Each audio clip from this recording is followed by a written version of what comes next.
Hello, my name is Patricia, and this is the Poetry P podcast, a podcast all about Japanese short form poetry written in the English language. In today's podcast, I want to finish talking to you about allusion in poetry by discussing Honzetsu. Depending on what you choose to write for the first topic of 2024, you might need to use this technique for your submission, but more of that in a minute.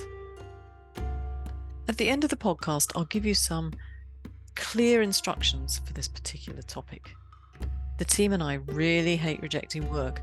It hurts us too, honest. So please listen to the whole thing to find out exactly what we'll be looking for.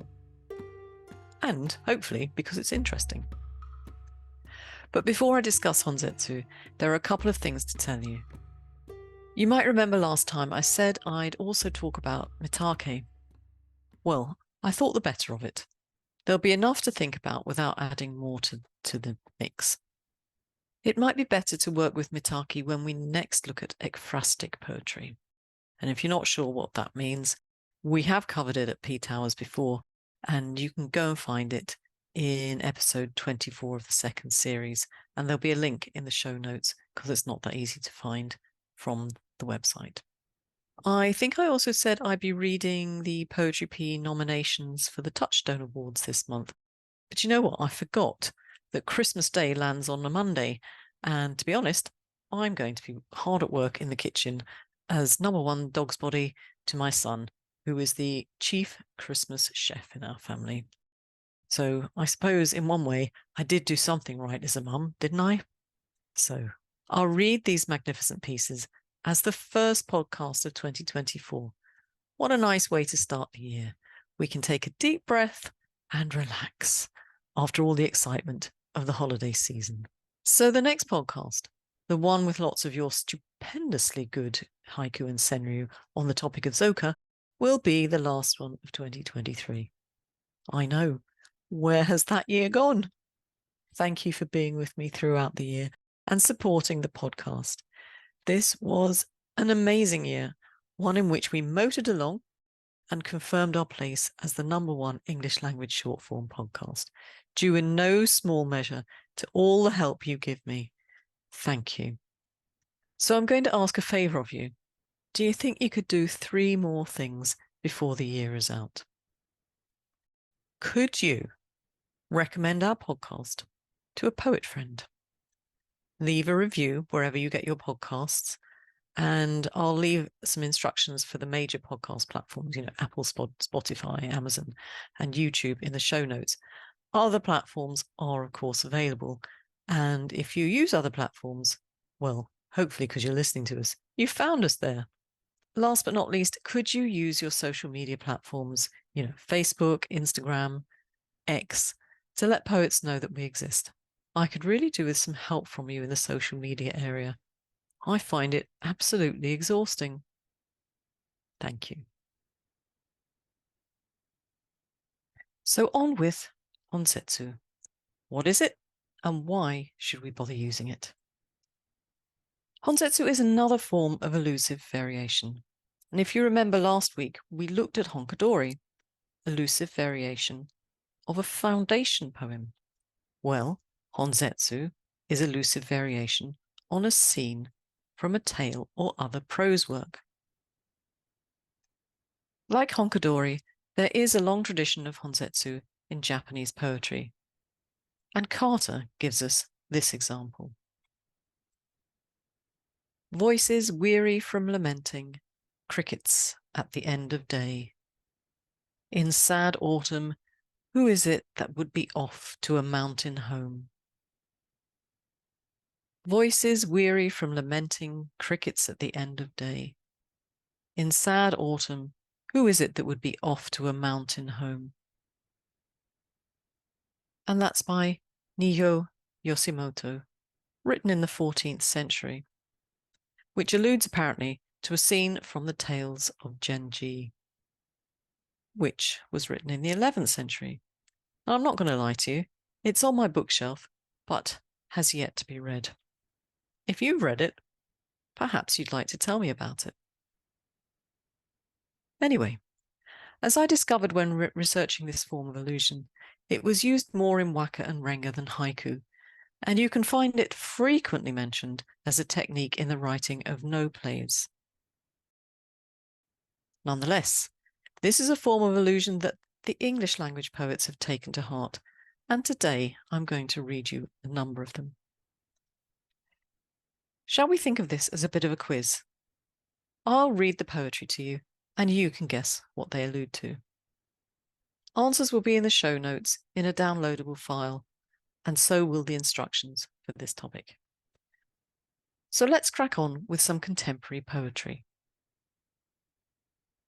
Bedtime stories. Seeing the Emerald City for the first time. Bedtime stories. Seeing the Emerald City for the first time. Joshua Gage.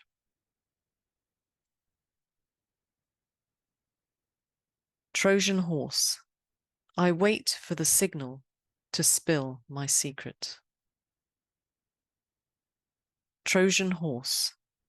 I wait for the signal to spill my secret. Cynthia Anderson. Painting the roses black. Her goth phase. Painting the roses black. Her goth phase. Kimberly Kucher.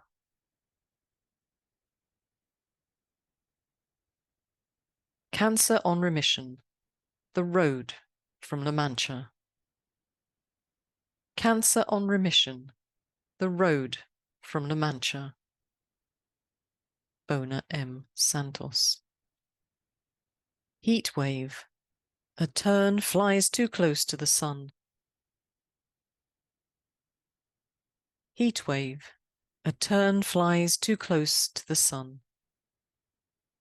Marielle Herbert. And to finish the quiz, 2 poems from the editing team, which have used the same foundation story and arrived at 2 very different poems. Dementors. The way they say I am just a housewife. Dementors. The way they say I am just a housewife. Vandana Perashar.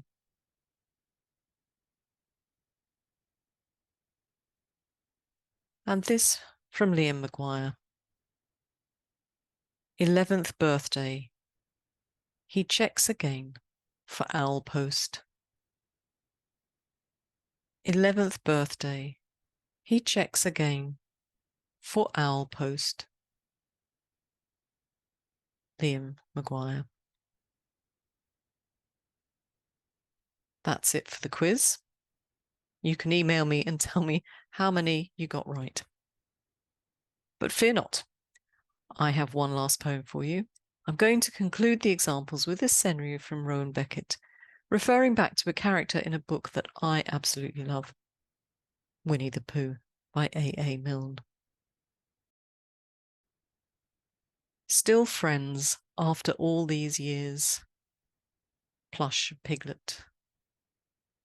Still friends after all these years. Plush Piglet.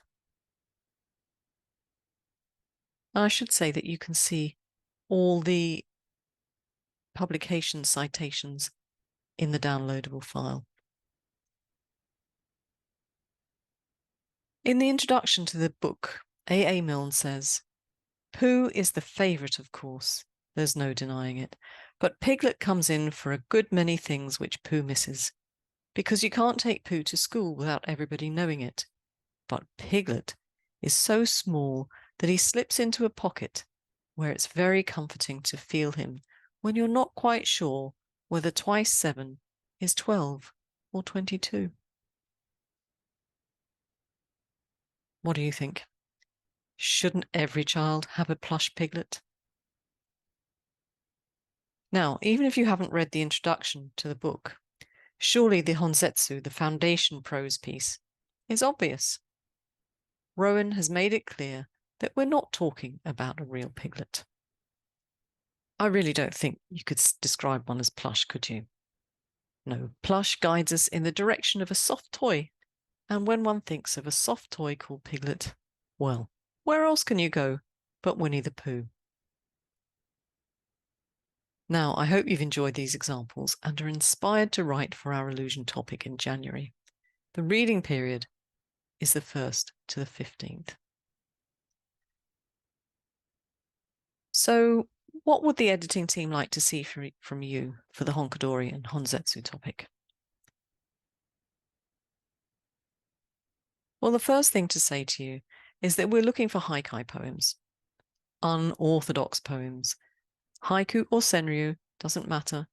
Poems which are fresh and unique and which exhibit some or all of the following: humour, lightness of touch, parody even, contemporary language, an unusual perspective, and an element of wordplay.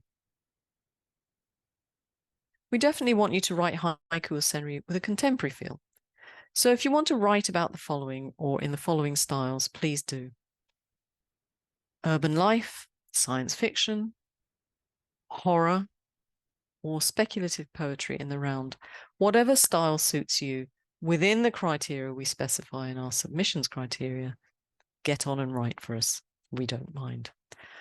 What we do ask is that the illusion is clear. You're writing for other people to read your work. So when you're creating your fresh new poem with a unique perspective, don't be too obscure. You want your reader to understand and to have some sort of emotional connection to your poem. And I have mentioned this before, but be careful you do not allude so closely that you cross the boundary into plagiarism. I'm going to give you a range of options to choose from as your foundation piece. You can choose from poetry, prose, or you can mix it up a bit. I'll tell you what they are in a minute, but of course, you will be able to see the list in the show notes. There is a reason I'm limiting your choices, and that's because I don't really want to have to use footnotes to explain where the illusion has come from. It makes life a little bit difficult in terms of editing. And you know what? You are a very well-read bunch, and I don't want to insult you. So have a look through the choices and see what inspires you. I've chosen a few poems for your foundation poem pieces. Shall we hear them? 20 Years Hence by Jibanananda Das. I sincerely hope I've said that right. And it's translated from the Bengali by Clinton B. Seeley. If 20 years from now I should meet her again 20 years hence, perhaps beside a clump of paddy stalks in late October, as the evening crows head home, as the tawny river softens in amongst reeds and grasses, through fields.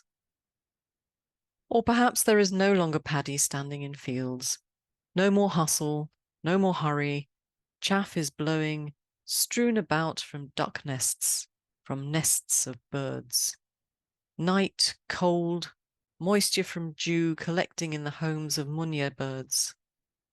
20 long years from now, when our lives will have been spent, if then most unexpectedly upon a path through the field we again should meet, it might be that the moon has come at midnight, hovering behind a spray of leaves, thin dark branches of the shirish or the jam, the jai, the mango, veiling her lunar face. After 20 years, and I've forgotten you.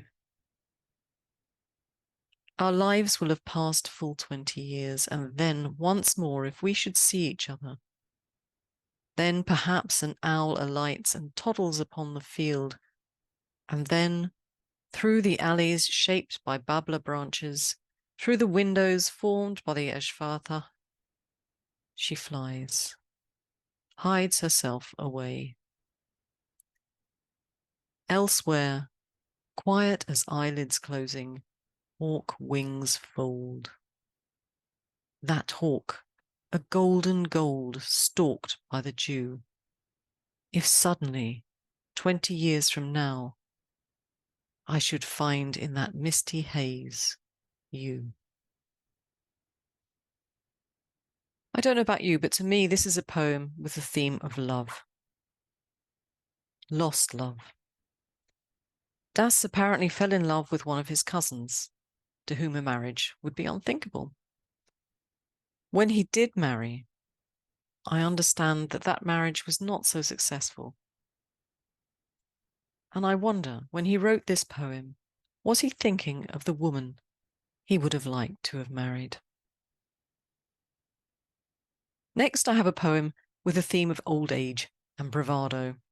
A poem which is apparently one of Britain's favourites. It's certainly one of mine. I aspire to be this woman. It's Jenny Joseph's Warning. When I am an old woman, I shall wear purple with a red hat which doesn't go and doesn't suit me. And I shall spend my pension on brandy and summer gloves and satin sandals and say we've no money for butter.